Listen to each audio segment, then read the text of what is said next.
Welcome back. Another Republican enters the race for the White House yesterday. Watch this. Joe Biden and the radical left are attacking every single rung of the ladder that helped me climb. And that's why I'm announcing today that I'm running for president of the United States of America.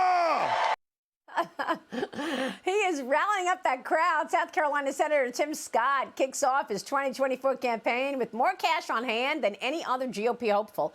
He's launching an enormous $6 million advertising buy in the key primary states of Iowa and New Hampshire. Former President Trump reacted on Truth Social, writing in part, quote, "Good luck to Senator Tim Scott. Tim is a big step up from Ron DeSanctimonious, who is totally unelectable," writes President Trump. Joining me right now is the Washington Examiner chief political correspondent, Fox News contributor Byron York. Byron, great to see you. Well, the field is expanding. We've just got a few months. We've only got a few months before the first GOP primary debate in August. Your reaction to all of that?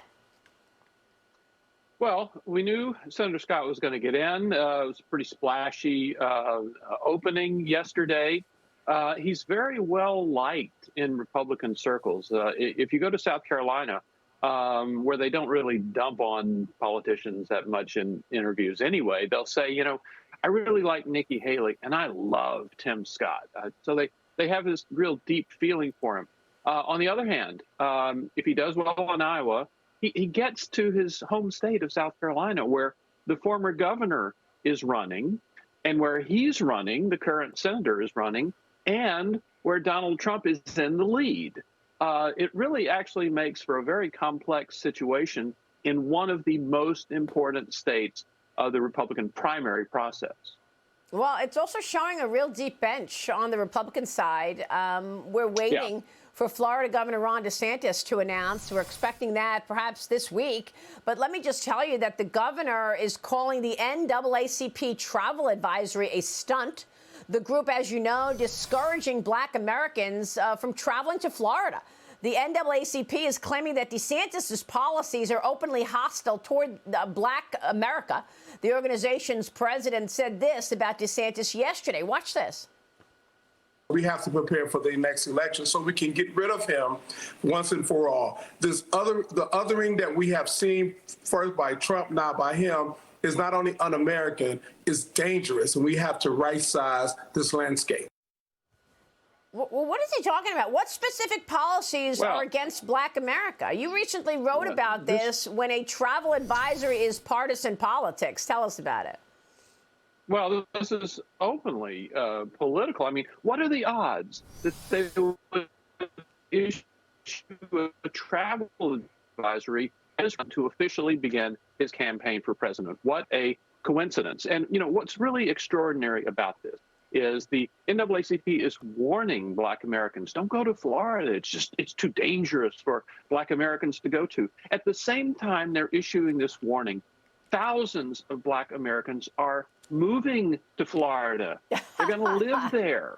They're going there for the reasons that everybody else is going there, for the economy, for the sunshine, for whatever else reason people move to Florida. So there's a real disconnect between what the interest groups are doing. And by the way, LULAC, the big Hispanic interest group, has issued a similar sort of warning about Florida, where, of course, thousands and thousands of Hispanic Americans are moving all the time. So there's a difference between what the interest groups are doing and what actual people are doing. Yeah, it's pretty incredible. And that movement out of high tax states is happening a lot. Between crime and high taxes, they're going to Florida, they're going to Texas, and it's happening consistently. But what about this corruption in plain sight, Byron? This just outrages me. A second IRS whistleblower looking into Hunter Biden's finances came forward after the team was dismissed after 5 years on the case, Byron. So, you know, we see evidence where whistleblowers are getting attacked and, you know, put to the sidelines because they're speaking out against what they see. Yeah, remember that the law protects whistleblowers from recriminations from higher ups. And remember also that not all that long ago, in the first Trump impeachment, Democrats were basically saying that whistleblowers are a sacred species, deserving of the greatest protections. Well, now you had this first whistleblower who was apparently a supervisor come out and say that the Justice Department was putting its thumbs on the scale in the Hunter Biden investigation. And now we have a second whistleblower who it appears who has more hands-on experience in the entire duration of the Hunter Biden investigation. These are both at the Internal Revenue Service, and we now know that the whole team was removed. The whole team working on the Hunter Biden case was removed. Some of them had worked more than 5 years on it. It seems clearly an act of recrimination that is forbidden in the law. And it also appears to be an act designed to either soften or deflect from whatever it is Hunter Biden did in the first place to be investigated. I don't understand this. And then we see a poll earlier that half the country still doesn't understand what the Durham report was about, Byron. I mean, you know, the media is complicit here. You know that we are just not seeing this story told. People just want to see honesty in all of these agencies. It's too important not to have our federal agencies independent. Yeah, and the Durham report, obviously, the big picture of the Durham report was it showed more than anything before it just how politicized the highest levels of the FBI were. As a matter of fact, it told us new things about how people who were actually hands-on in the middle of the FBI investigation were frustrated by people at the top telling them to keep investigating something that they said in one case was a dry hole. We found out how deeply politicized the highest ranks of the FBI were. And you saw so many Democrats and so many people in the press say, oh, this is a nothing burger. There's nothing new in this. Well, there actually was, and it was really bad about the FBI. Yeah, just ridiculous. Byron, it's good to see you as always. Thank you, sir.